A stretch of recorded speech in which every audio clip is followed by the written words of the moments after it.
Okay, it is 7 o'clock. So we are going to get started. So I call the meeting to order at 7 o'clock and I'm going to take roll. Stacy Woodward is here. Brandon Colo. Here. Melanie Macy. Here. Carla Getz. Here. Linda Graham. Here. Catherine Rebont Payne. Here. Roxanne Plater. Here. Erin Van Beek. Here. And Mark Walton. Present. Here. Present. Okay, everybody's here. All right, next on the agenda is public comment, and I understand that we had no public comment. So I'll move into announcements and communications. Are there any? Yes, please. Yes. Fan. Great. Yes, on June 8th, Michigan State University Extension granted permission with a boatload of conditions for the volunteers to start volunteering again. It includes, they have to sign a COVID-19 conditions thing to follow, which includes things like no volunteering with the public, bring your own tools, etc., etc., etc. It also required permission in the view of the COVID to, from whatever site you work on, you had to get permission from the owner, the whoever was in charge. So as the project leader, I submitted all the paperwork to Michigan State Extension. Emily granted permission. She had some paperwork she had to do too. And we were granted permission to open on a restricted basis. So if you go by when volunteers are working, you will see posted signs that the butterfly garden is closed and to please return when the volunteers have finished. So we started the first day on Saturday morning, and because we aren't working with the public, we opted to come bright and early so we were out of there before it was hot. So we don't have another date scheduled yet. We're playing it by ear, but we're hoping to get it cleaned up. We've got a lot to deal with. And another communication I would like to make is also related to my role with Michigan State University Extension, but in this case, I did 3 programs for the library in June.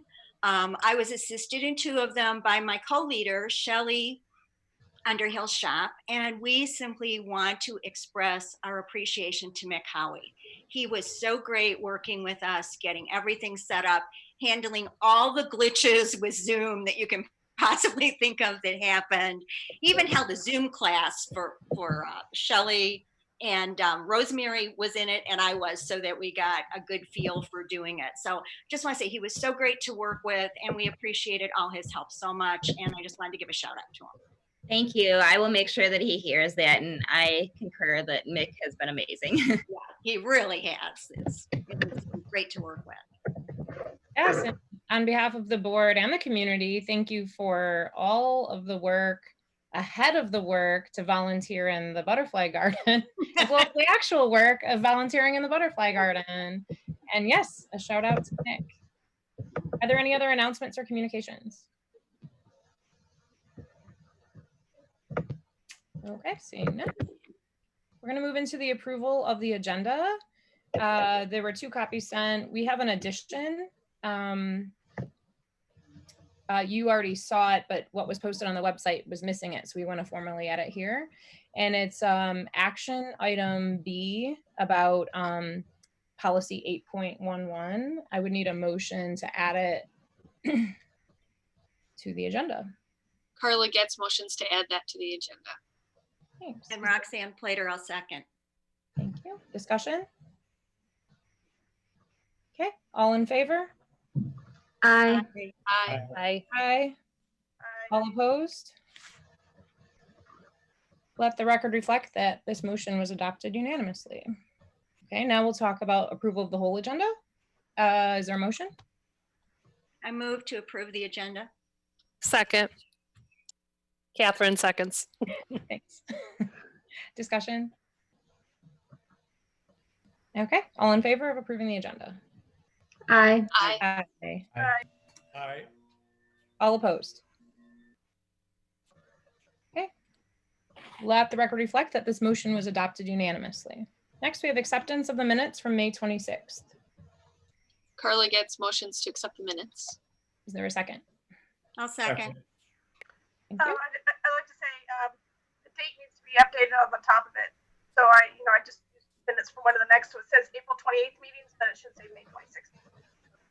The date needs to be updated on the top. It's hard to hear you a little bit. Oh my goodness. You're saying the date needs to be updated at the top.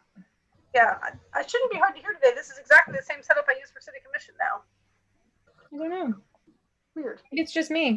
Does she sound a little distant. I'm having trouble too. Okay. Yeah, I am too.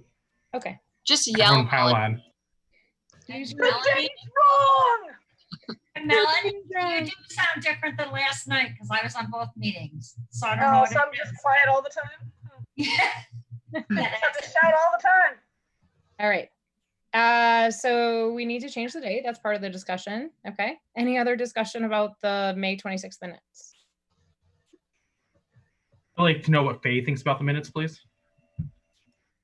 She's got a special report. She's done 2 of the monkey bars now. Good job, Faye. Okay. All in favor? Aye. Hi. Aye. Aye.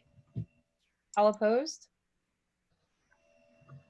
Let the record reflect that this motion was adopted unanimously. Okay, we're into financial reports. First of all, after Emily closes the door, is there anything you'd like to point out or say about the financial reports, Emily? Oh, but you're muted. So if you're saying it, we can't hear you. Sorry, I'm so flustered. Okay. No, just that we picked back up with the book budget. So we're kind of evaluating where we stand with that now. We are a little bit over in the downloadables. Actually, it wasn't too bad considering that we upped our Hoopla budget so much, or our Hoopla allowable checkout so much.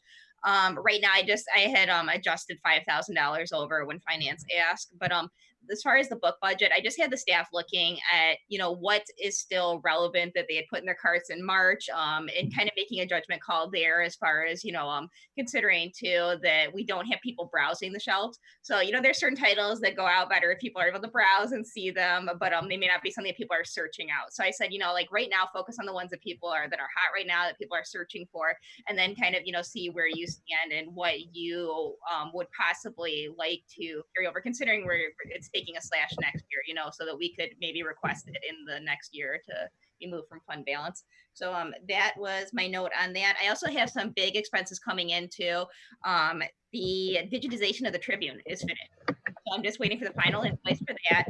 And we're still waiting. Our computers are still quarantined. So we're hopefully going to be getting that, but that's going to be a $13,000 expense to the computer parts. It'll probably come through in the next fiscal year, but you can backdate the fiscal year as far as the budget is concerned. And I believe that is all. Hey, Hey, Emily. would you want to try and change that filter? Oh, we can hear you, Linda. Emily, so next month in the board packet, will you make sure to include the June? Oh, yes. This financial statement and next month's. So Absolutely. Thank you. Okay. Questions about financial reports. One other thing is, Aaron, you're in here twice. Is that on purpose? Hold on. You're muted. Sorry, that was my mistake. I think I just deleted the other one. Okay. So questions about financial reports.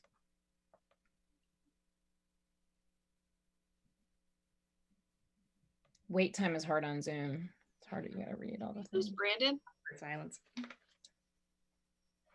Brandon seems to be gone.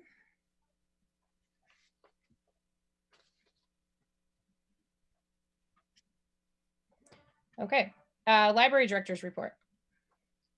Okay, there was one thing I wanted to say, and that's a big thank you to Roxanne for the programs that she's presenting. They have been a bona fide hit with our patrons. In Matt's report, he mentioned how big the attendance has been for that. I think we got 31 at the first one, and now we have like over 40 people signed up for the next one.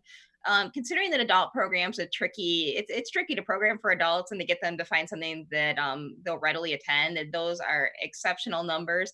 And we just, the staff can't stop talking about how great the programs have been, how informational they have been. And I just wanted to thank Roxanne for taking the time and the effort to put those together, because everybody's really appreciated them. Well, great. I enjoyed it. So anytime.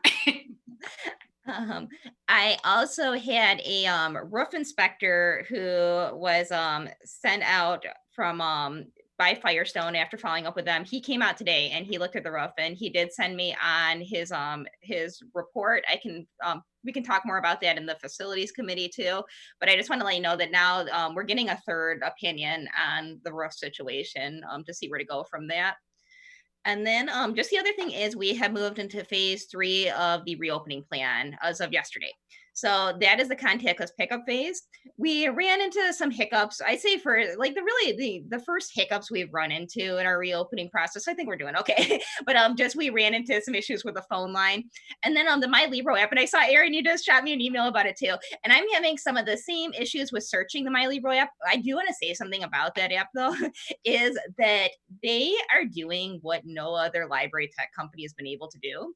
And people are kind of amazed by how much they're doing. And they're so responsive, and they're just like, we like them because they're so scrappy. They're just these go-getters who, you give them feedback and they're like, okay, we'll fix it. And boom, they, people said there's no way they can integrate the catalog in this time. They integrated the catalog. They're like, there's no way that they're going to be able to make a self-checkout feature. And they're like, no, we got it. We'll get the self-checkout feature. So they are really ahead of the curve as far as what they're offering already. And as far as the little glitches, and I played around with it a lot last night, and I picked out certain things. There are these like kind of little esoteric things, like having to include quotation marks. But what I'm hoping is that by giving them the feedback, I'm collecting it and then giving it back to them. I'm hoping that they'll just be able to improve it right away. At the very least, what we're going to do is definitely have some kind of training materials together, a video together on how people can have an easier time searching, because when it works very well is what I found. But it's just, you have to get just the right search terms in there, and then like you bring up everything and it's super easy to use. But yeah, it is just it's at this point it's kind of a learning process for us. We have gotten what's nice too is they want feedback, so they have a review section on there, and after you do your pickup, they ask that you review them. So far, we've gotten a lot of 5-star ratings from patrons too. So people have been having a pretty good time using it, and we've had a lot of pickups in the last 2 days too, a lot. It's been a big hit, and but now it's just kind of, too, we're just working on getting the message out, making sure people know what the process is, making sure that they understand that we do have to have time to pull the holds from the shelf, because sometimes people show up and think that they're just ready, and the staff does have to have time. And TLN actually builds in a 24-hour window before it notifies them, and that's for other libraries that maybe that their contactless pickup may not be running every day like ours is. So that's why TLN builds that in. So that's just what we're trying to work on, getting the message out, is that you do have to wait for that message that your holds are ready. Brandon. Hi, I'm sorry, I left for a second there. Emily, and I apologize if you mentioned this already. I know when we started contactless pickup, it was 15-minute windows. Have you found that it's going faster than that, slower than that? Is there adjustment coming that you see? Well, so I actually got to do the first shift on it, so it's pretty cool. And on that first day, we were just doing one every 15 minutes, and there was a lot of, like sitting around and waiting. But what we're finding though is, because we do get people who maybe didn't understand like about scheduling a time, we do sometimes get people just showing up, and then you kind of have to scramble and get stuff together. So I think we're kind of still getting a feel for how many is safe to do per hour. But I know that I think they've scheduled up to 3 in a 15-minute window. And then it's just also too, the other thing you don't want is people lining up next to each other waiting to get their stuff. Emily, can you give just a quick overview of what the process is? Or is the My Libro app just for scheduling your pickup, or is it for requesting your books also? You can request your books, and eventually it's going to be, once people are back in the library, they'll be able to check out through it too, so they won't have to go to the self-checkout.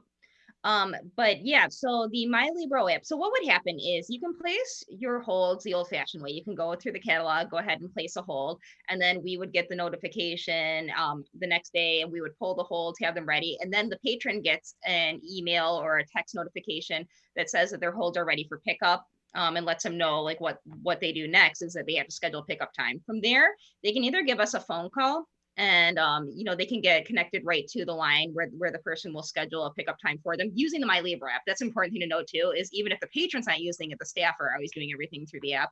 Or they can go right onto the app and they can put in their own pickup time through there. They can also search and place holds through the app too. Like we're saying, it's kind of picky at this point. So I'm hoping to get that perfected soon by working with the developers.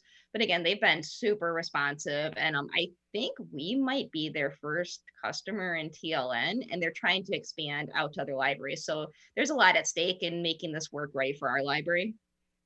But then that's the process. Then they would schedule their pickup time, and what they do is when they pull up, there's a sign posted that gives them a phone number that actually takes them to the cell phone of the person who's sitting inside the lobby watching, and then they get the phone call and that says that the person's here. They ask for their name, they grab their materials, and Access Services has such a well-oiled operation as far as lining everything up so it's ready to go and having everything labeled. That person would take it out, set it on the table, head back inside, and then they just watch and make sure that the person comes up and gets their stuff. And they can also drop off their returns while they're up there too. Thank you. Mark.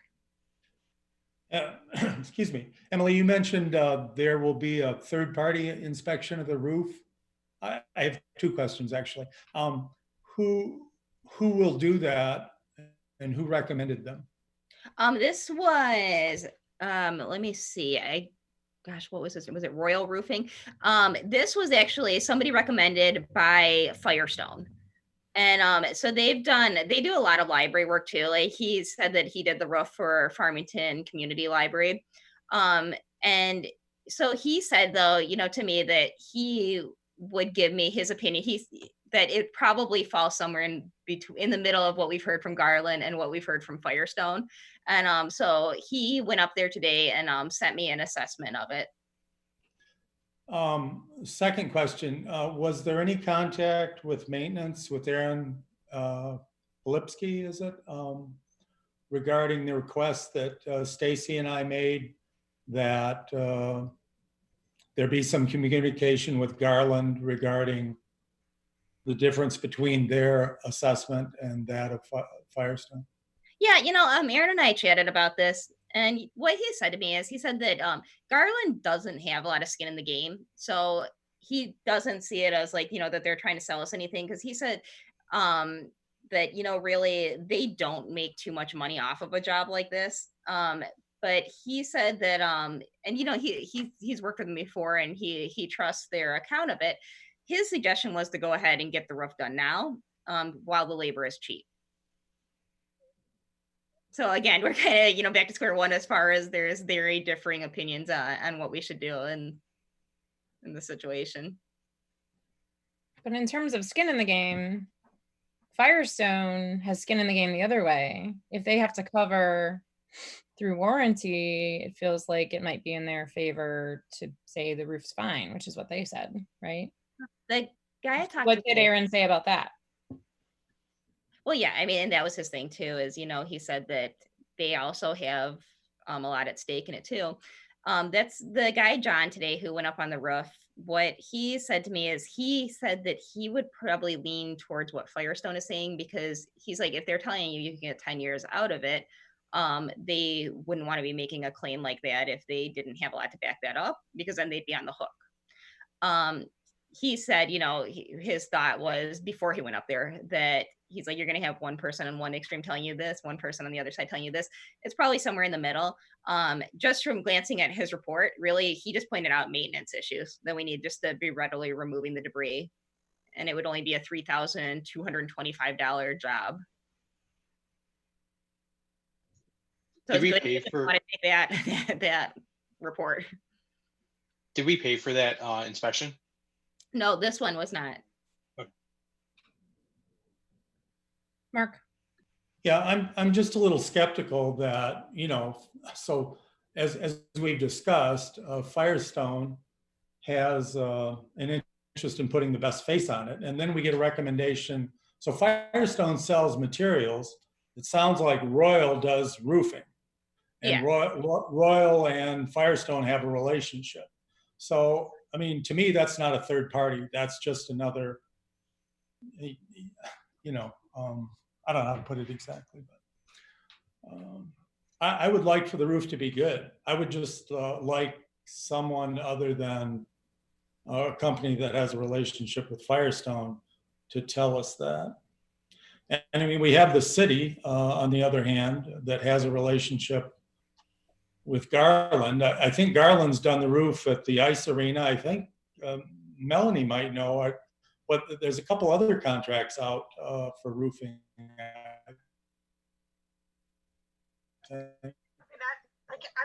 not sure who the. And I wonder if Garland's doing it well. Brandon. So I just think we should also mention that OHM looked at this report, and OHM also recommended that we go back to Firestone, and OHM said that they believe that we should have some more time in the roof. So, you know, I think we do have a third party here, and it's our paid consultant whose only job is to be an expert in the roof. That's what OHM is. And I believe, was it Chris? Somebody remind me, the OHM representative. Yeah. He is the one who has been working on our roof for as long as I can remember now. So we have city staff is not necessarily roof experts, right? You know, it's a flat roof. It's a roofing system that's pretty unique. So we do have an expert who can consult, and you know, and maybe we send these reports to him and let him give us a way forward. But after his last meeting, even look at the Garland report, he didn't recommend, if I recall, he did not recommend moving forward with immediate replacement. He thought we still had time left.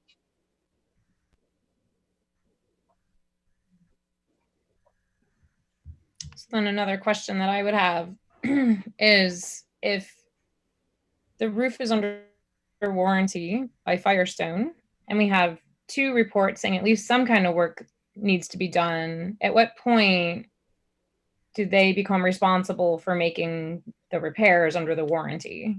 So I think if we have any leaks, then they have to make the repairs, but we don't have any active leaks. Okay.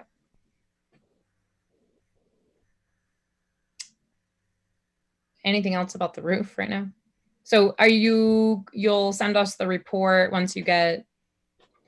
Absolutely. Yeah. Thank you. And I'm assuming maybe we'll go through facilities again. Is that probably the appropriate place to kind of square some of this away? And we need to meet to talk about the outdoor stuff anyway. I would think so. Okay. Thank you. Anything else about the director's report? Carla. I wanted to say that I was really happy to see what Tracy worked on this month. And I was hoping that more of the staff could participate in that type of work, and possibly, I know that right now everything is focused on reopening and reopening safely, but maybe you could bring in someone to do a training if you were going to do one at Labor Day again, or, you know, I don't know, something. We have a lot of staff that works with the community who comes in, and then we also have a lot of staff who select the materials that we highlight to our community. And it feels like there's a lot that could be gained by having someone come and share their expertise about how to be mindful of diversity and inclusion and all of our community. So yeah, I'm already working on booking E-Race, who works out of Kalamazoo, for in-service date. What is it called? E-Race. E-Race. It's like E and then race, like racial, RAC. Got it. For the in-service and. Yes. Catherine. In that same vein, I just wanted to say that I've seen some of the posts that have been done that are kind of featuring different books from different perspectives, and I have appreciated that. So while she mentioned that, I just wanted to mention it too. Yeah, we have Becca now as an addition to the social media team. And actually, Chris Brennan has been doing some, I don't know if he's posting yet. He's kind of handling the technical side to help with the librarians hosting programs. But I kind of wanted to pass along some of my duties on social media that I've taken over during the closure to him because I'm getting a little overwhelmed with everything being back. But yeah, Becca has offered a new perspective on stuff. She is very attuned to social justice issues, and she has been putting together some great posts from that too. And that's not to take away from Mick too, because Mick also, a lot of those are Mick's contributions as well. So I think my social media team has done a very fine job at sensitively handling current events and posting relevant library materials.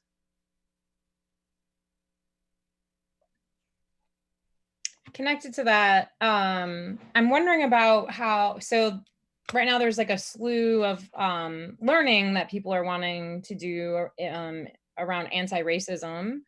And I love the things that are being offered in Hoopla and through Libby and all that stuff. And I'm wondering, I went to get like real books, and I'm wondering, with us not doing interlibrary loan for a while, if that's going to cut off resources that normally patrons would have. And as a result, if librarians are thinking of ordering more books than they normally would because of the lack of interlibrary loan, you know what I'm saying? Yeah, and that's something, I saw your email, and I will follow up with staff on that and see what they've been ordering. Again, you know, like getting back into it, and it feels like the world's changed so much in these last 3 months too. So that's, I know that we were focusing on the ebooks for a while because, you know, Becca had done that great post. We knew we had all those books available, but that, you know, Overdrive, very limited quantity of books. So Rosemary and Melanie were already on top of it, and they had ordered a ton of extra copies of those books in downloadable format. So I have full faith that they probably already placed the physical books, but I will definitely check in with them and make sure of that too. And if there's any titles that you in particular notice that we don't have an ample supply of or we don't own in physical form, please just shoot me an email. We're always open to suggestions, and we really take those seriously. That's great. Any other questions about the director's report? Brandon. Not that I want to switch the attention away from social justice issues, but you're doing a lot of good things there. A couple quick questions about the drop off again, really fast. One, with the app, you mentioned that the staff gets a notification of some sort. Have we bought extra tablets for the staff so that are they using tablets to get these notifications, or is that their computers? How is staff getting it? When you say notifications, you mean the phone call when the person arrives to pick up? Well, I did see your flip phone. I'd love to talk about that amazing 1990s technology at some point. Yeah, it actually receives text messages too. Wow. But, yeah, so that was something. 9 to like answer. Yeah, but they do. They take a tablet out there too, so that or the laptop, and then they sit and monitor, you know, what pickup is next. So they're watching through the laptop, and then they use tablets to do the holds list as well to pull the hold. So then my question was, we have enough technology at the time to accommodate. Yeah, I would say so for our purposes right now. Yes. And then related to technology, last month we discussed laptops and hotspot checkout.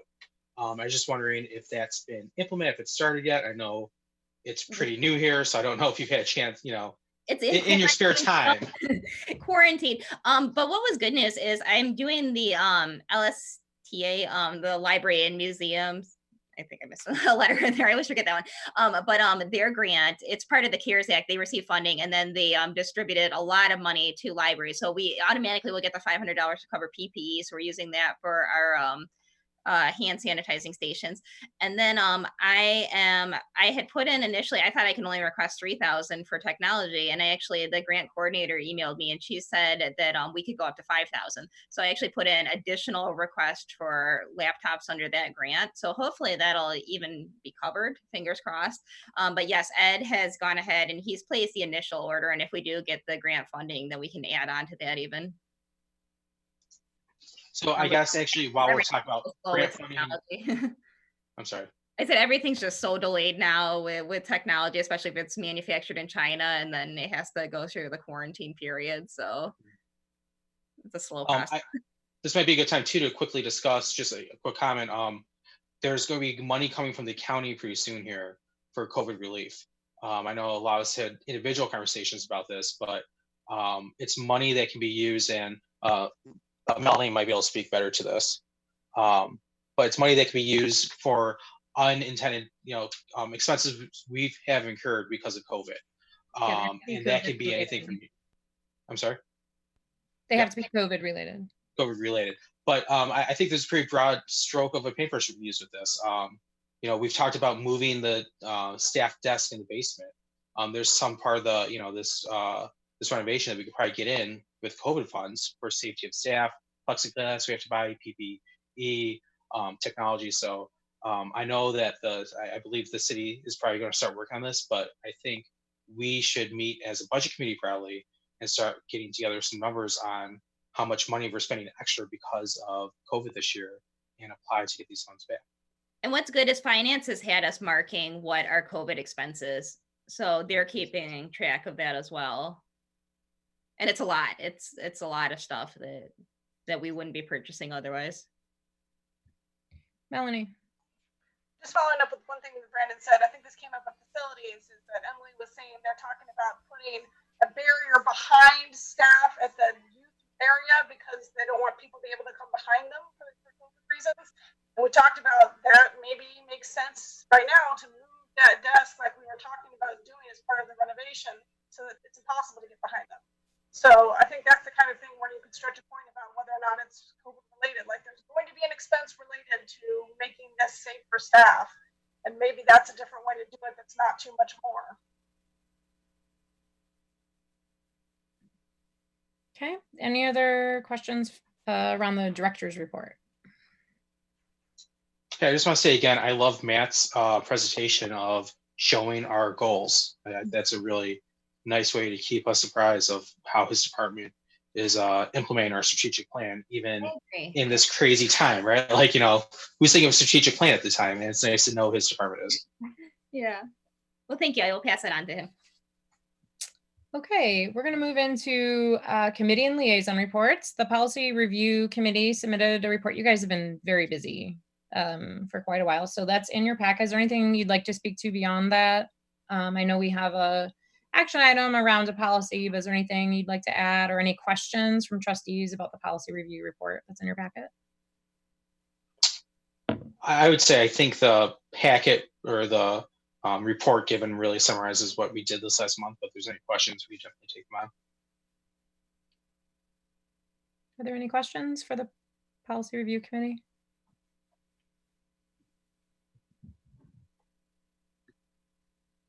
Okay, DDA. Okay, so the DDA, just some relevant topics. They are going to be spending $24,000 for podcast advertising. They're going to be on the Drew and Mike podcast. I don't know if you guys remember them. They used to be on the roof before Dave and Chuck took over. So they're going to just be highlighting different stuff around town. And it's one of those things where like Drew and Mike will actually announce it before, instead of like playing an ad, they talk about it and talk it up. And I guess they're really supportive of Royal Oak. So, I don't know, maybe, I don't know if they give a shout out to the library on Drew and Mike, but it'd be cool if they did. At the very least, maybe it'll generate some people getting business downtown again, which can always be helpful to us. They are going to also be running an ad campaign about as far as reopening Royal Oak, they didn't want to just they've hired an advertising service to run a campaign. And instead of just doing like the open signs, as they said, have become kind of cliche at this point, they wanted to do a really classy campaign where they're going to do black and white photography of different business owners. And then they're going to hold up signs telling what they offer. So it's not just like, I offer haircuts. It's like, I offer to make you beautiful, things like that. So if they did us, which I hope they do, ours would be like, we offer knowledge. So it's kind of a unique twist on the reopening campaign. Then the other big one is they are putting up $100,000 to cover weekly free parking in July for the parking structures, because the parking structures are currently free and they're going to continue that through July. And that is it. Well, I hope that you get in on that reopening campaign. I can picture it, Emily. You offer knowledge. Any questions about the DDA report? And no talk about the park? No, it did not. Not on anyone's mind right now. Okay.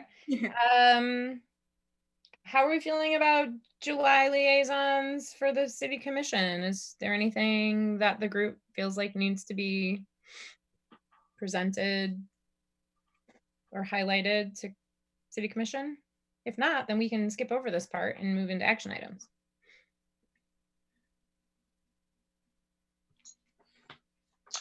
I would say, you know, like we said before, we're broadcasting right now. I think our message is getting out there pretty good. Okay. Moving on to action items. All right, budget adjustments. LinkedIn Learning. Do you want to give a little bit of context? Sure. So we had approved, I think maybe 2 months ago, to move ahead with implementing LinkedIn Learning. So this platform, as a reminder to everybody, is it was formerly lynda.com, which it's a learning platform, and it's different courses. They're on-demand courses, and now LinkedIn has actually acquired it, which I think is a good thing, because I think more people know LinkedIn than they ever knew Lynda, and I think that's kind of a good thing to implement in a library, is just like a name brand that people actually recognize. It's really cool. You know, I did the free trial period, and they just have thousands and thousands of courses on all different topics. You could use it for staff training. Definitely, I was thinking too that with a lot of people out of work and job seeking, it could be extremely helpful in that regard, because they have a lot of information for job seekers, how to handle interviews, how to write resumes. And I just like that everything is on demand and you can watch it anytime, and that it's prohibitively expensive for a lot of people. Otherwise, it's, I think, $34 monthly as an individual rate.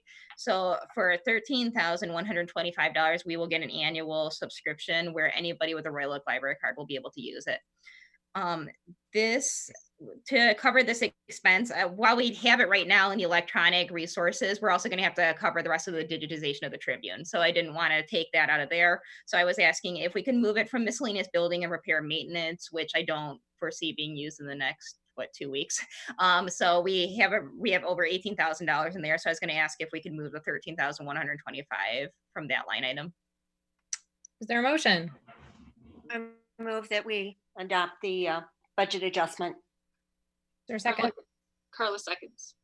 Okay, discussion. Oh, could someone tell me what the line item was again? 13,125 from what? 83339. I meant the name. Oh. Miscellaneous building and repair maintenance service. Miscellaneous building and repair maintenance services. Okay, thank you. And that was Plater and then Getz. Also. To library electronic resources. Thanks, Okay. Melanie. All right, discussion. Did you get the second and all the stuff? Plater and then Getz, right? Okay, discussion. Brandon. So we asked Emily to find where to get this money from before, when we previously approved purchasing this. So I mean, it makes perfect sense that we're not able to see a catastrophic expense at the library in the next 5 days, hopefully. So it's a perfect idea. Emily, just one question: will this make this year's budget still, or I mean, Yes, this should be one of those expenses that I can then, even if it all goes through in July, that I'll be able to write the current fiscal year, especially because it just went to City Commission 2 weeks ago, and that's where the PO was approved. So I would think that it would probably have to go on this year's fiscal. Perfect. Okay, any other discussion? All in favor? Aye. Aye. All opposed? Let the record reflect that this motion was adopted unanimously. Yeah. Okay, next, 8.11 policy adoption, action item B. Brandon, would you like to speak to this? So I will start with this, but this is a lot of Emily. I mean, Emily and staff did the legwork on this. So we are opening up again. We have people back in the library, and we've had informal discussions here as a board and how we're going to go about it and phases. We've adopted the phase reopening plan and what was going to go behind that. So policy 811 and its sub policies are the official guide through that through this time. It lays out the ROPO reopening document that Emily made. This is a spreadsheet with 100 some plus lines to decide every step that we take and what we need in those different phases. And then it talks about Emily's ability to move back and forth between phases as needed, except for the complete reopening, which will be a decision of the board. So, I think Emily would be best. Emily, if you wouldn't mind, in the packet is actually included this this document. Everyone also has it through their Google Drive. I don't know if there's anything, Emily, you want to highlight or talk about, but you'd probably be best to talk about this.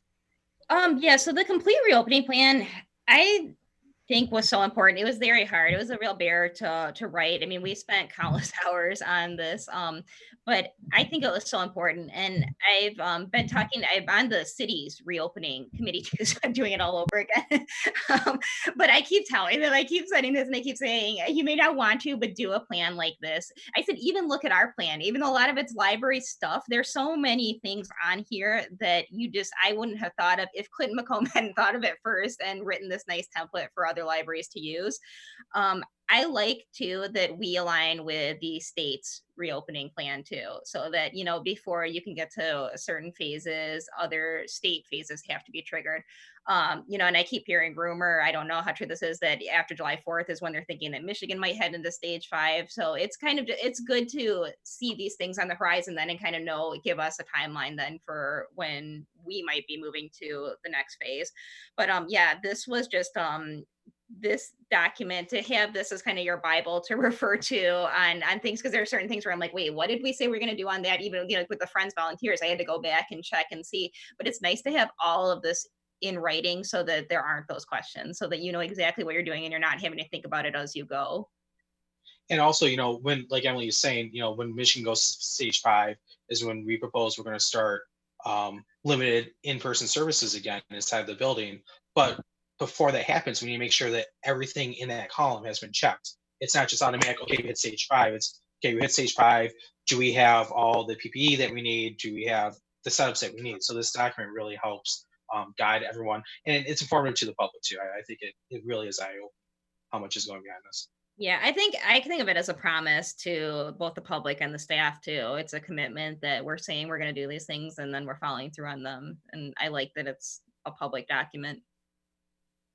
Is there a motion? I move acceptance of policy 811 and its sub policies. Second. Catherine. Oh. Who won that race? I don't know. Was it Catherine or Mark? Okay. Discussion. Carla. So I just lost it. The 8.11.4, the director shall move between levels as described and shall notify the board within 24 hours before advancing to a level of greater service or within 24 hours of regressing to a lower level of service. I found that confusing and I wasn't quite sure, is it that you have to notify us before you go up a level? Is that what it is? Yeah, so Emily would notify us before, if she was going to open up the library tomorrow for public service, she would send out an email to the board to let us know. Knowing Emily and her standard communication practices, I'm sure we get that a week before it happens, and then a couple reminders. So I think it's. Oh yeah, I thought it doesn't have to be exactly within 24 hours, right? She just has to notify us before. So I would just take out the within 24 hours. Because if she tells us 2 days ahead or she knows, before the weekend, that she can tell us before 24 hours. So I think that's what within 24 covers, right? It's as long as she can go up to that 24-hour line. No, you're saying, I see what Carla's saying. Within puts a parameter that it's in that time window. So it would be like not less than really 24 hours. Yeah, that sounds good. You mean, right? To clarify. Not less than, yeah. Does that work, Carla? Probably, unless like all of a sudden we regressed down to level 2 or for the state, and it's like, okay, well, tomorrow we're closing again. Yeah, so that So, 24-hour notice is Emily can do it and then notify us afterwards. Emily can regress, right? You know, she can, if we're open and there's a reason that we need to regress, she doesn't have to notify us until after she's done. Okay, so the regressing is we have to be notified at least 24 hours, within 24 hours after the action? Yes. Okay. All right. And then advancing to a greater level of service, I would just say take out within 24 hours. Must let us know before doing that.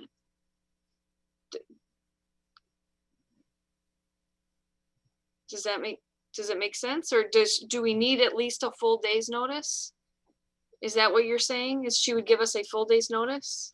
I think that was the intent, at least a full day notice. Okay. But Emily's pretty up on her communication, so I don't think that this is I don't think it's an issue.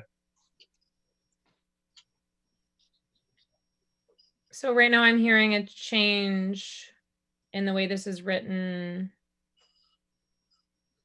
I think it should either be at least 24 hours notice, or just take out the time limit and just say before advancing. I think it should be one of those two. What is your intent, Emily? What do you think it should be? I would probably take out the time limit.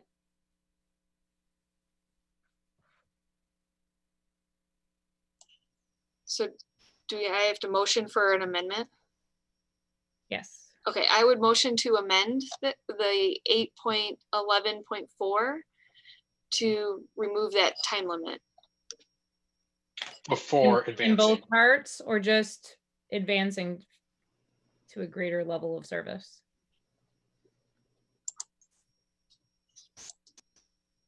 I mean, I think she should notify us before regressing too. So the change would read before changing levels of service. Like she would notify us before changing levels of service. The director shall move between levels as described and shall notify the board before advancing or regressing. Right, advancing to a greater level of service or regressing to a lower level of service? Or just before changing levels? Right? Before changing levels of service. Before changing levels of service. Okay, so the proposed change is taking out the time limits, and the director has to inform the board before either any kind of level of service gets changed. Is there a second for that change to 8.11.4?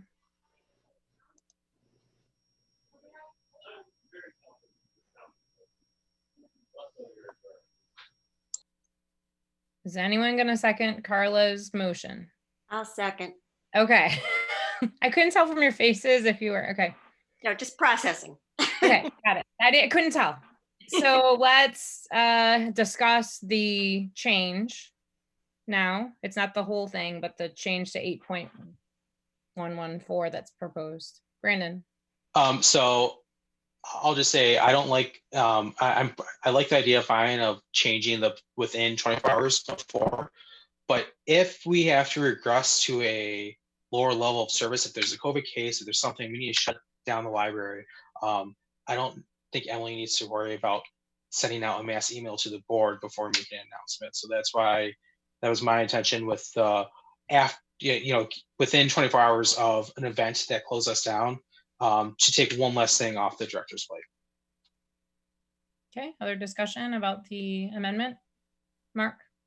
Yeah, excuse me. I agree with Brandon because I thought the intent of the original language was to give Emily that authority without having to go to the board. So.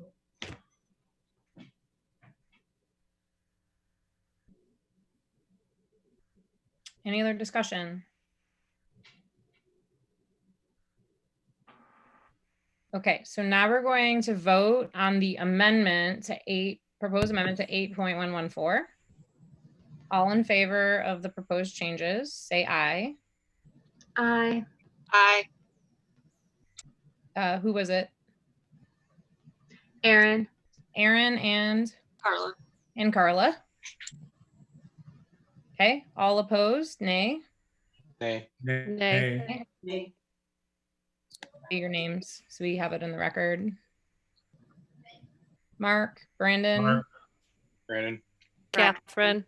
Catherine's a nay. Linda. Natalie's a nay. Linda's a nay. Roxanne. Roxanne's a nay. What about you, Stacy? Stacy's a nay. Okay, motion fails. That doesn't happen very often to us. No. That. Okay. All right, Stacy. now we're back to discussing 8.11 in its totality here, as it is in your board packet. Brandon. So Carla, would you be interested in a motion that changes within to at least before advancing? Instead of within 24 hours, it would say at least 24 hours. Because I think that gets to what you're going for originally, right? Yeah, I thought it was just really confusing and I wasn't sure if what it was saying. So I think it needs to be clarified.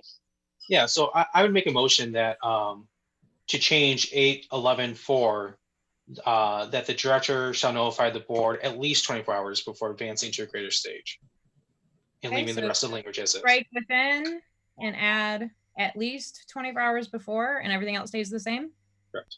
Okay, is there a second for that change? I'll second that, Carla. Second. Okay, this is good. I see where this is headed. All right, discussion about this change.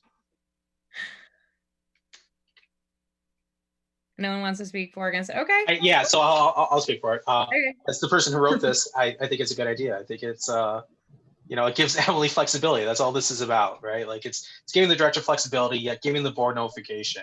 The point of getting the notification before moving on to greater service is if anyone objected, they can make their objections well known. And if they were objecting enough, they could, potentially call for emergency meeting if they had enough support for that, right? I don't think that's going to happen, but it makes sure that we all are aware of when we're moving forward, and it gives Emily the powers that she needs to keep us going backwards. Well, I have a wondering now, Brandon. Let's not picture Emily for a second, who the board works really well with, and she's a great communicator and, not worried at all.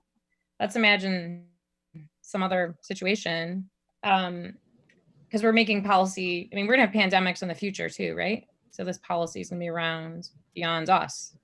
So I'm wondering, having said that, does there need to be a release valve for the board to overturn that decision of the director by a majority in the language? So it would take a meeting, right? Nothing we could do could happen not in an open meeting.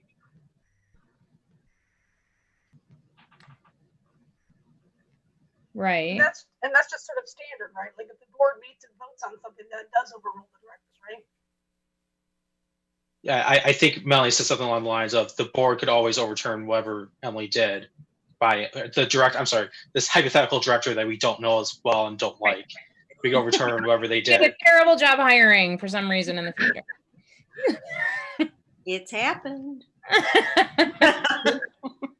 So I don't know if this policy is under this policy, the director has complete power to do it. It doesn't say anything about the board being able. The only thing the board has power to do is move to level 6.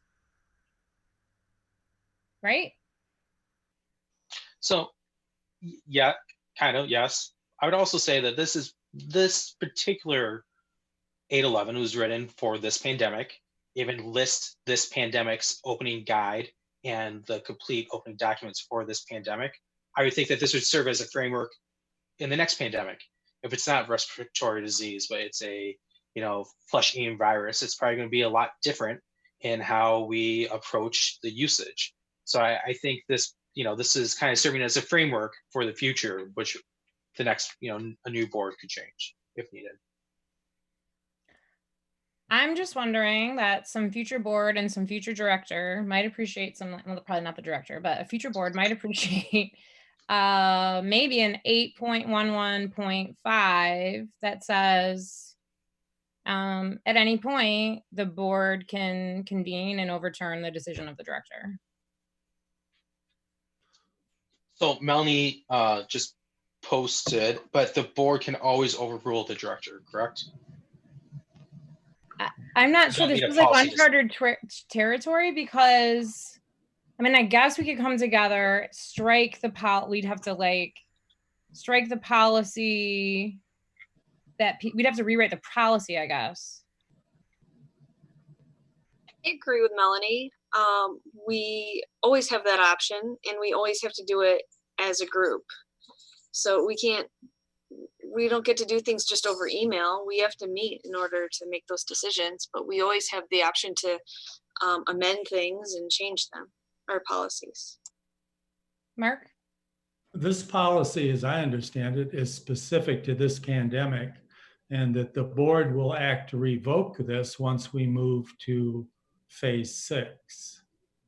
So I don't see the need to belabor it. Okay.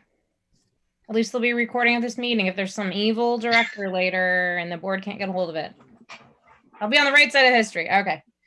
Any other So discussion? Stacey, I can see what you're saying, right? Like, should there be an 8.11.5 that says, board will at least discuss each change at its next meeting, might be the best way to go about that.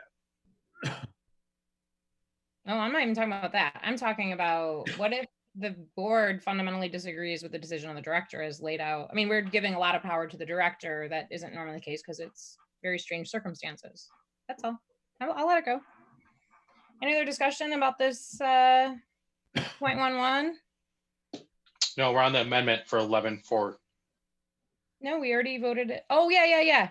11.4. 11.4. You're right. Amendment. Sorry. Thank you.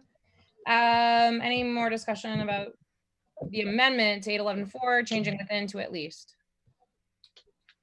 Okay, all in favor of that change? Aye. Aye. Aye. All opposed? Okay, so the amendment to 8.114 carries. So within is now at least. Okay, back to discussion about it as a whole. Any more discussion? Erin. I have a question. When I read 8.11.2, my initial thought, I was a bit confused because technically, aren't we not following what the governor said that libraries could reopen on the 9th? So our reopening plan is taking precedence over what the state of Michigan said. So I didn't know if we could alter the language just to say, taking into consideration our reopening plan and our phases. I guess I thought that was a little bit misleading when I read it. So maybe, are you thinking, Erin, like phase advancement will take into consideration the statewide pandemic level? Is that what you're saying? Because like Emily was saying, just because it gets triggered doesn't mean it automatically gets open. Actually what's in this plan takes precedent. Is that what you're saying? Okay, Right. Brandon? Yeah, correct. Yeah, so we're actually not advancing just because of change of pandemic level. What this at least what's trying to say, 11.2, is saying that we are going to follow the pandemic level that the state issues in this guidebook. So all this is saying is that the top line, basically, of our spreadsheet below is followed based on what the phase of the pandemic is. We're not opening because the state of Michigan is allowing libraries to open. We're opening because we're in stage 5 and we've hit all these other criteria. Right. And this is just saying that the stage that we're choosing to follow is going to be what's outlined in this book or this emergency plan that the state put together. Carla? Okay. So are you saying that it's one of several criteria it's one of the required criteria is the so level? 8.11.1, let's go back one before this. The first one is 8.11.1. It says our reopening plan and outlines the services is below, is in this document. So that's that big spreadsheet that we all have. That is our reopening plan. And then in that plan, it references state phases. So all 8.11.2 says is the state phases are based on this criteria set forth in a publication by the governor.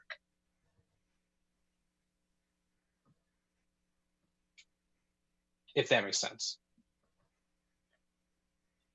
So 11.1 says that our spreadsheet is our Bible of what we're going by and how our reopening plan is. And 11.2 is stating that here's the support documentation for how we're going to determine when it's moving on to the next level. Could we add just phase advancement also shall depend? So phase advancement depends on 8.11.1, you know, as we're following our phases, but then could we just alter 8.11.2 just slightly to say that we're not only are we following, oh yeah, I see what you're saying.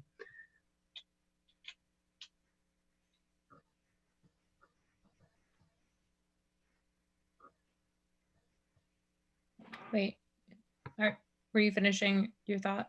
Sorry. Yeah, I'm finished. How Brandon explained it helped. Thank you. Okay. I'm assuming that's a typo in State of Michigan's Publican, because I don't know what a Publican is. That is meant to say maybe publication, maybe it's public plan. What is it? Publication, indeed. Publication. Do we need a motion to change that, or is that just because it's a typo we can just make it say publication like it's supposed to? I think it's publication. I think we can fix typos without. Okay. If it's not a substantive change. It's a common sense.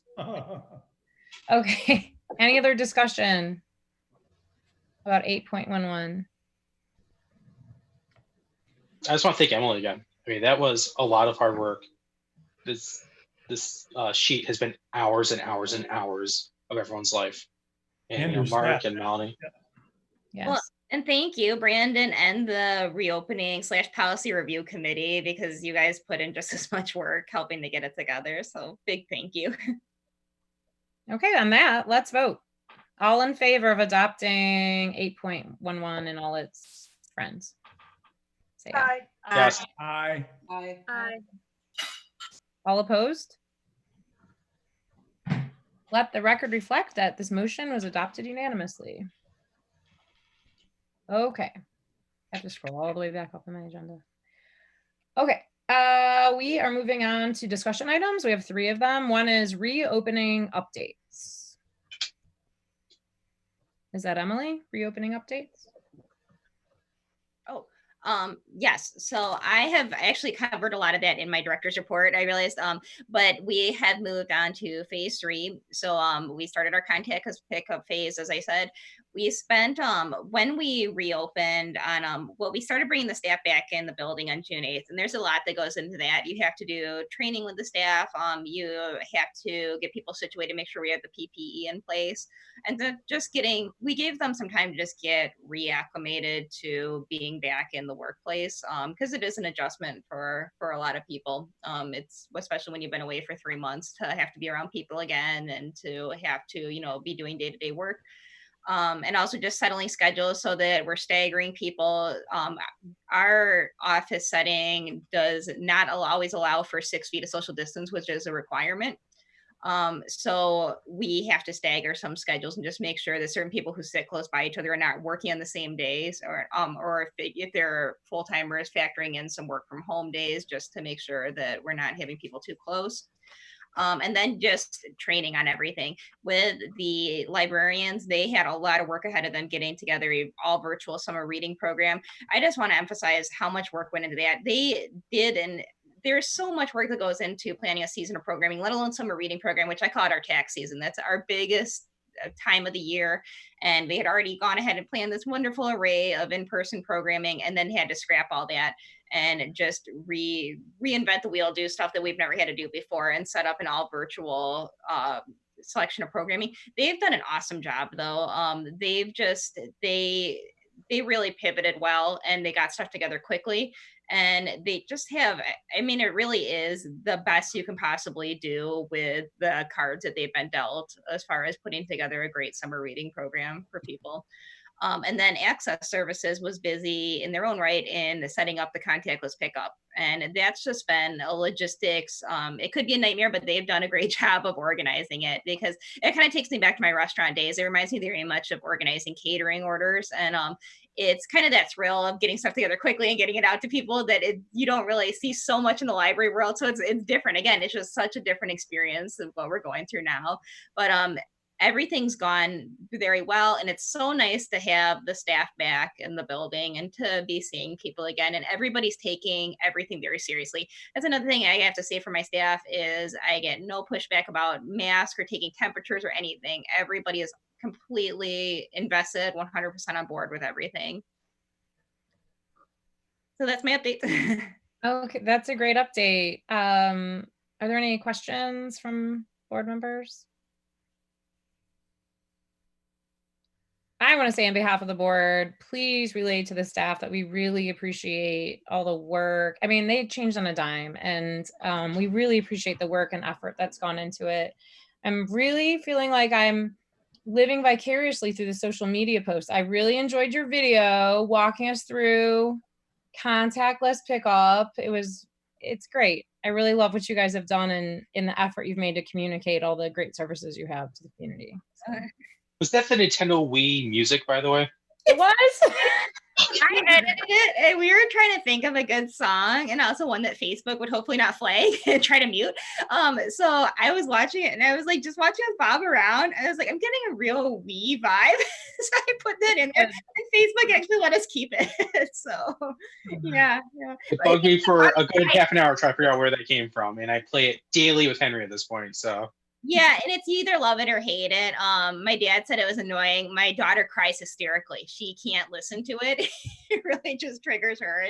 And so, but like my sister who plays Wii a lot, she's like, oh, I love it, the Wii soundtrack. So. Yeah. Thank you. Sure. Okay. Discussion item B is revision of reopening plan for Friends volunteers. Okay, so yeah, I can take that one. And actually, there's been kind of an update too, and I'll let Brandon talk to me about what he found, because there's some discrepancy in our language on the different policies and the reopening documents. So it's kind of unclear on where they fall in this. But we had the Friends meeting, and one of the things we were talking about is when they're allowed back in the building. And as per our reopening plan, like if you're looking at the spreadsheet that we just passed, then they cannot come back. The volunteers aren't allowed to come back into the building until phase 5. When we're doing like the social distance library, and they're not actually allowed to open the shop until phase 6. But I found some language in, actually in that same document too, if you look on phase 4, it does say that they can get board approval to come in on a limited basis. So that was why initially I put this in there to just have the board discuss the merits, the potential pitfalls of having them come back. But Brandon actually found in the policy 8.0, it says under building concerns, that's number 9, volunteers are not allowed in the building while closed to public. Volunteers who show, I'm sorry, wait, Brandon, where, I think our current policy allow the Friends to enter the building in phase 4 and beyond. Volunteers, so yeah, that just says while they're close to the public. So that would mean that in phase 4, because that says they're not allowed in the building. They're not allowed in the building when the public's not allowed in, but they are allowed in phase 4. So if you kind of wanted to dig into that, then that would mean that the volunteers could come back feasibly in phase 4. So it's just kind of a matter of interpretation, and then also just a judgment call on what we think is best. I will say I asked the Friends before putting this on there, I said how many, and I think it's just to having this in place so that they would be, if they did have some people who wanted to come in, then they would have that option earlier.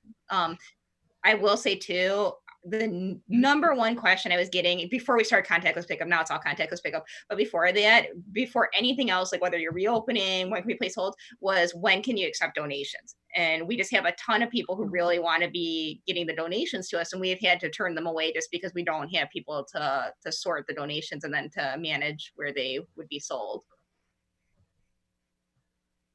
So with that in mind, then it was just a discussion about whether we wanted to officially allow the Friends volunteers the option to come back into the building earlier than phase 5 on the spreadsheet. Carla. I have two things. One was it's the board is requesting that volunteers can come, right? Not just that specifically the board members can come. Or asking specifically board members, or just that their volunteers can come? Volunteers. Okay. So down in the sorting room, I mean, it would be for sorting purposes. Me personally, I would probably be okay with it, though I would take the staff's input also. But for social distancing and to be safe down there, I mean, can you only have one person at a time? I think when we took a look at it, and Mark, you may remember this, I think we said probably 2 people would be reasonable to keep back in there, as long as somebody else is doing like the actual shelving part of it, and then maybe somebody else is sitting on the computer. So, I mean, I would want to say, specifically how many are allowed down there at a time. Yeah, and I do think we would probably need to maybe create some guidelines for the Friends. My thought was too, they would definitely follow the same procedures that the staff does. Like when the staff comes in, they do the health checklist, we take their temperature. And then, as far as like, they would have to maintain the 6 feet of social distance, and they would have to wipe down after they're finished in there. And as far as the materials too, making sure that the materials are quarantined the same amount that we are. We quarantine things for 72 hours. So they would also want to be following those procedures before bringing books into the building. We'd have to have a setup for how we're going to actually handle the quarantine process. So this is a discussion item this month. So we are just flagging the things that we would need in an action item. Is that right? Is that where we are with this? This isn't something for consideration to vote on tonight, correct? Because we don't have those guidelines in front of us. We don't have. I believe so. I think this is probably something the policy review committee might want to actually come up with the guidelines and then bring forth as an action item. Roxanne, you had your hand up? Yeah, just wanted to comment, having worked in that room for a long time, 2 people is very doable in stuff, because you can set up a significant amount of space and work. But I would also say who is let to go in there is because I know personally a couple of the volunteers that I know are very responsible, organized, that would be good, but there are people who need a lot of direction. So I think the Friends would have to really look at who's coming, but I do think there's a handful that would follow the rules most likely and be very good at doing that. And I can also say I'm sure there's a lot of work sitting there right now, just from my experiences in that room. The stuff that when they left is just sitting there. And we've had people who are just like, forget it, I'm dropping off my donations. And stuff has come in. So I think it's, without getting into the things of the policy or whatever, that it's something that would be a good thing to work on. And I think there's people that could definitely do it.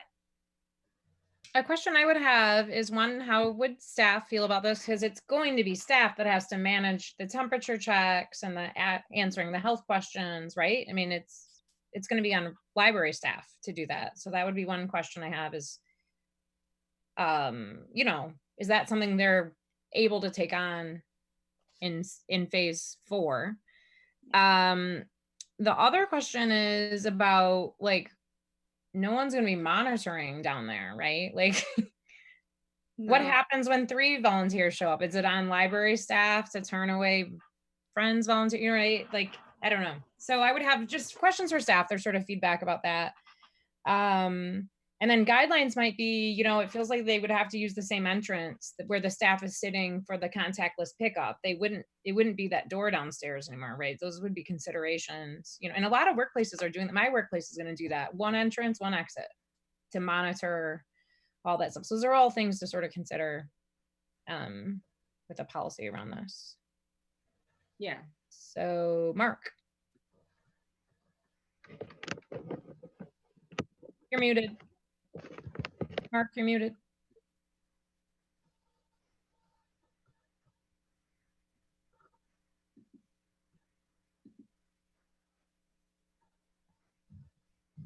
Mark, you're muted. Muted. Been muted this whole time. Mark, you can hit Control A to Okay, unmute your microphone. can you hear me now? Hello? Yes, yes, we can.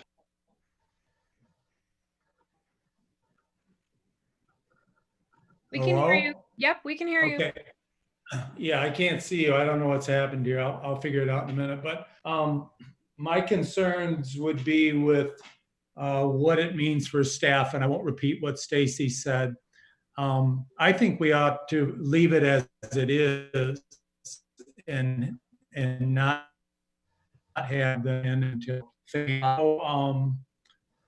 I work in the sorting room. I wouldn't be comfortable in there in any time in the near future. And the big thing I think is it's one more thing for staff to monitor. It's more people in staff areas because those folks who are working in the sorting room are moving in and out of the sorting room and into the staff workroom and so on. So I get the piece about people want to donate and stuff, but people are sacrificing a lot right now, and they can enter their books or find another place to donate them, I guess. Carla. Another thing to consider is we're not likely to have a book sale for a year. I don't know what the space looks like down there, but I mean, how long can we accept books and keep sorting them until they're just out of space? Catherine. I do think that they were looking at options as far as online sales or other ways to sell the books that wouldn't necessarily be a giant book sale where they would benefit from taking books in. They were looking at I don't know if you saw, but Blair Memorial Library just did an outdoor book sale. So they were intrigued by that idea. The big question, it's a great one, is what do you do though with people touching the book, and then which people will do at a sale and then put it back. Any other considerations around this discussion item? Brandon? And I was just gonna say, I think the policy review committee can look at this this month, and hopefully our only meeting this month, and come back with a recommendation. Great. And I do appreciate how the policy review committee consults with staff. So I know that'll be part of the process and can sort out a good answer for this. Is this something, by the way, that they're asking for? Is it a big ask that they have, or? Really not. No, it was just, it was something they're just kind of curious about at this point.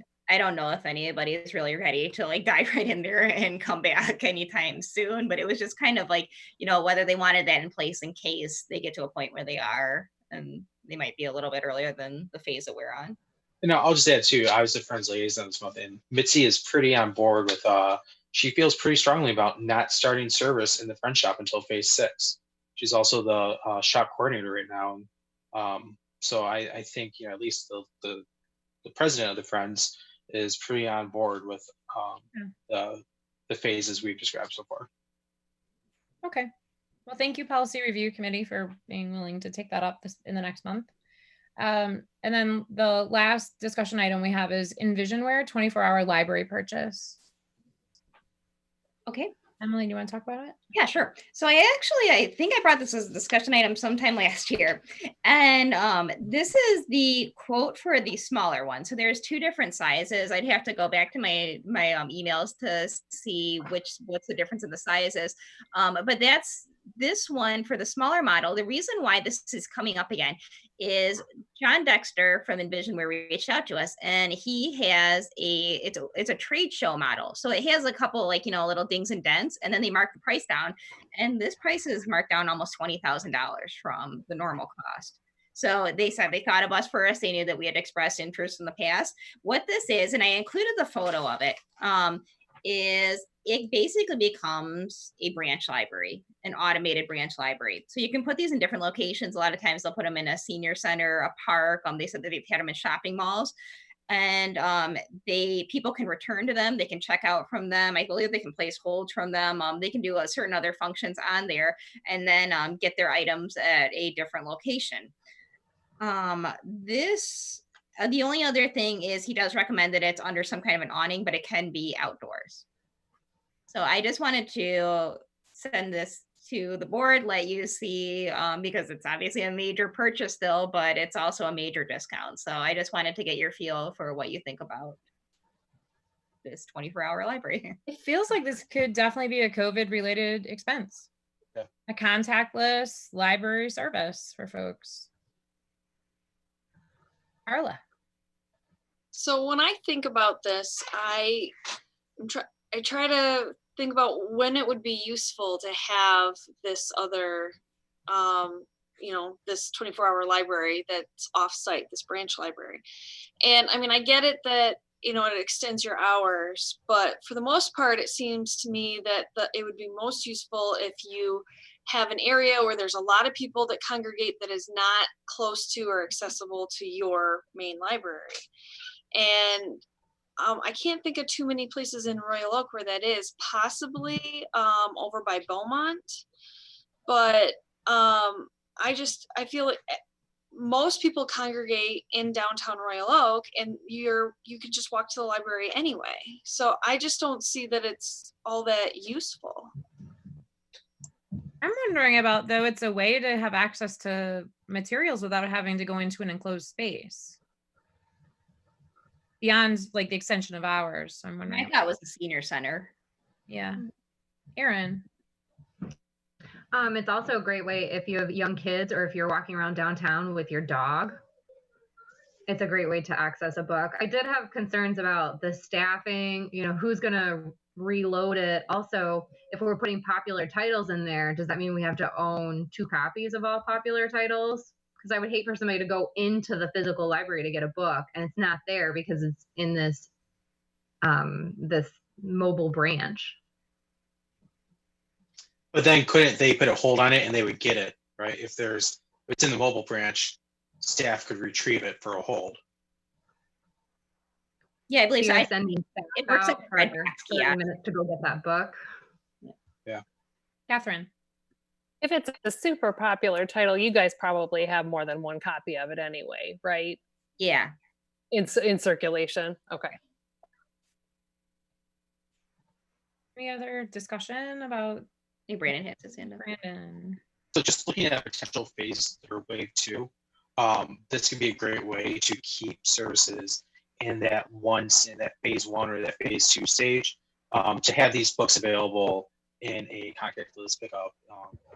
This is the solution that's made for our pandemic right now. So I would be interested in finding a way to make this happen, especially if there's potentially match funds. Like if we can get this potentially for free, that's another thing too. This is a $80,000-$90,000 piece of equipment that we can potentially get for free through the county. Catherine. Then Erin. I would piggyback on that a little bit too, that even if we're at a certain level that the governor says we can do, that not everybody still may be comfortable with going in to get their books. So I think it just opens it up a little even more, even if we're not in phase 1 or 2. Erin. I think I'm reading this correctly though. So we spend that money up front, but then don't we have an annual maintenance charge? It said annual maintenance, 15% of the published price. I think it was 11,000 a year when I read. Yeah, I believe so. I'd have to go back to. Connected to that, I saw in the thing it was mentioning RFID. Is this contingent on us having a wider RFID system? No, it shouldn't be. Like you can just, you mean like the items would have to be tagged? Yeah, I thought I saw that language used in the Let me just proposal. I think it under RFID and barcode. RFID and barcode. Yeah, so they do mention it. And that's who we've been talking to about the RFID tagging too. So he's given me quotes for that in the past as well. Is it the same company? Yes. That does RFID? They're actually, they do our PC management too, like our printing and everything. Brandon, and then Aaron. Yeah, can I suggest that maybe not policy review, budget should look at this and come back with a suggestion? Because it's a lot of money, $80,000, even if it is free, there is that, Aaron pointed out the ongoing yearly cost. So maybe budget committee can look at this, and before the budget committee meets, maybe Emily, you can give us some ideas of where this would go. Because this is a very big machine to buy at home yet. Aaron. Can people return any books to this machine? Would you have to worry about it overflowing? Well, yeah, I mean, you'd want to, and I'm not sure. I think it won't accept, if I remember correctly, it won't accept if it's to the point where it's overflowing, like it just has a limit. But so it would be something that staff would definitely have to be out there checking. But yes, if I do remember correctly, you can return any items, and then it will just be, the staff will take them and then route them to the libraries that they go to. It's funny, when I first thought about this, I actually thought it would be going at the library at the 11 Mile entrance for after service hours, or for people that, for whatever reason, they just don't want to go inside. So it's interesting to even think about it going someplace else in the community. Yeah, I've always kind of liked the idea of one just outside the entrance for our holiday weekends and for, just after closing hours too. So. Can you put DVDs in it? Yeah. How likely is it that we would get this whole thing paid for through a grant? Because if we're looking to actually spend that money, I feel like we keep getting asked to convert staff to full time, and there's all these other things that we're being asked to do regularly, and we just can't quite make it happen. And I just it's a big pill for me to swallow.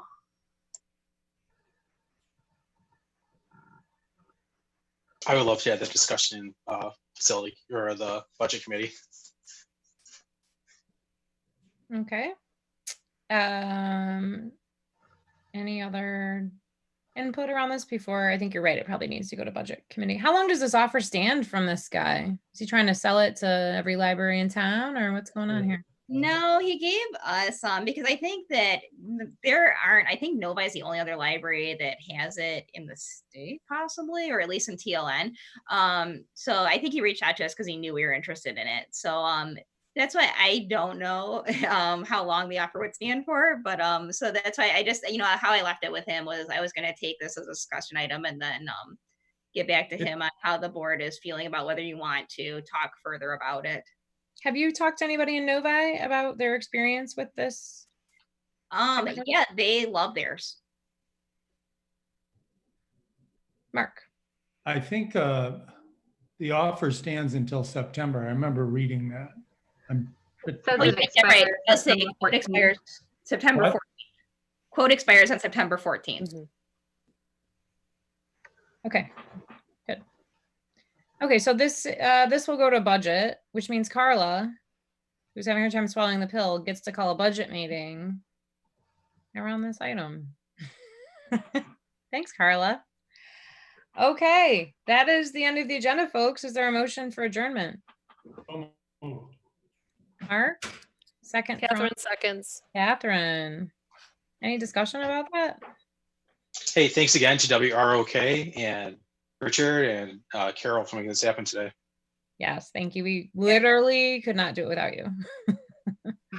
Okay, all in favor of adjourning, say aye. Aye. Aye. Aye. All opposed. Let the record reflect that this motion was adopted unanimously. Hi, guys. Good to see you. Good night, you guys. Bye, everyone. Bye. Bye. Same place, same time.